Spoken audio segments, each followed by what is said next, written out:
Welcome sa ating math tutorials with Sir JD. Ating topic is yung division of fractions, no? Sir, paano po kapag magdi-divide tayo ng dalawang fractions? Napakadali lang po. Paano siya magiging madali? Gagamit po tayo ng cross multiplication. Cross multiplication para on the spot, masasagutan mo na siya. Paano po? Pakapakita natin. Number 1, 4/5 divided by 2 over 9. Paano po yung cross multiplication? Paano natin siya i-apply?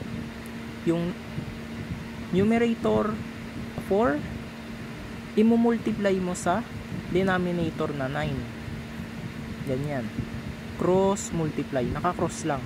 Itong part na to, siya yung magiging bago mong numerator. 4 times 9. Laging ayan yung numerator, okay?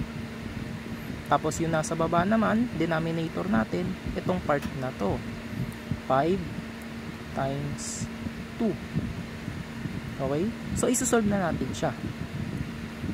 Magiging 4 times 9, 9, 18, 27, 36. Over 5 times 2, 10.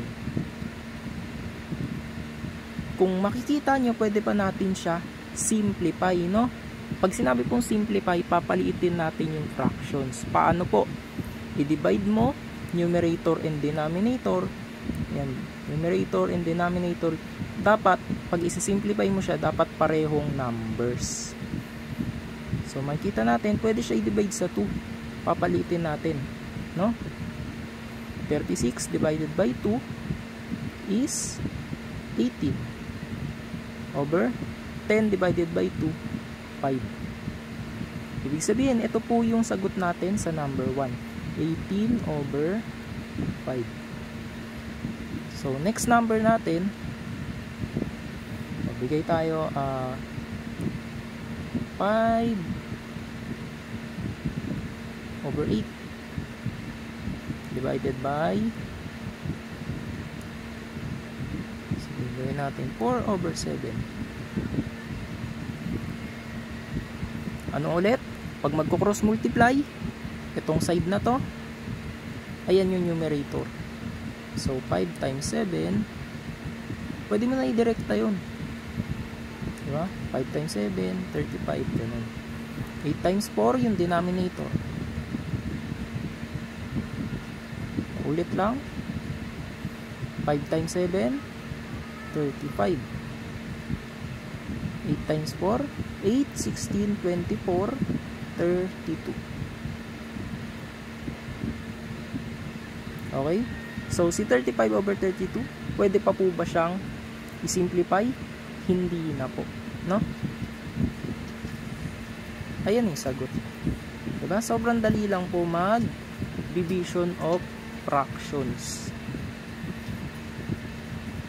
Kesa gagamitin natin is yung reciprocal, matatagalan pa tayo. So, sa number 3, sige, try nyo sagutan. 4 over 9 divided by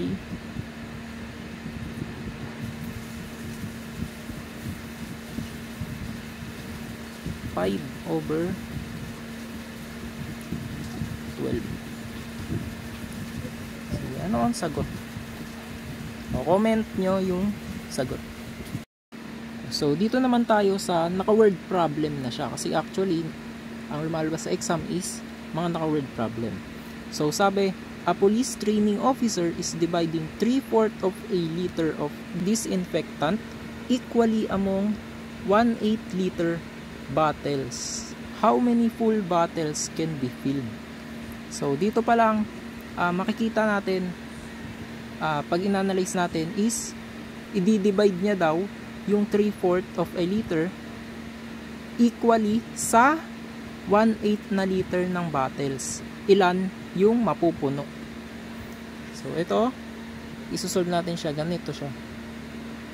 3/4 divided by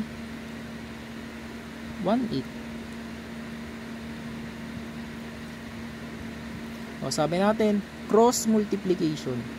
Sa side na to, ito yung numerator. 3 times 8. Sa side na to, ito yung denominator. 4 times 1. Kung mabilis ka sa math, pwede mo na i-direkta yun. 3 times 8, 8, 16, 24. Over 4 times 1 equals to 4. So, ito yung makikita natin, example is pwede siyang i-simplify. Pag sinabi pong simplify, ulitin lang natin. Pag sinabi simplify, pwede siya, dapat i-divide yung numerator at denominator, pwede i-divide sa iisang number, which is 4. Divide by 4, divide by 4. Ang magiging sagot, 24 divided by 4 is 6 over 4 divided by 4, 1. So, pag sinabi natin 6 over 1, di ba equals lang din yan ng 6. So, ang sagot natin, 6 na bottles ang mapupuno natin.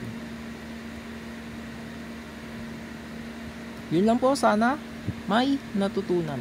Maraming salamat.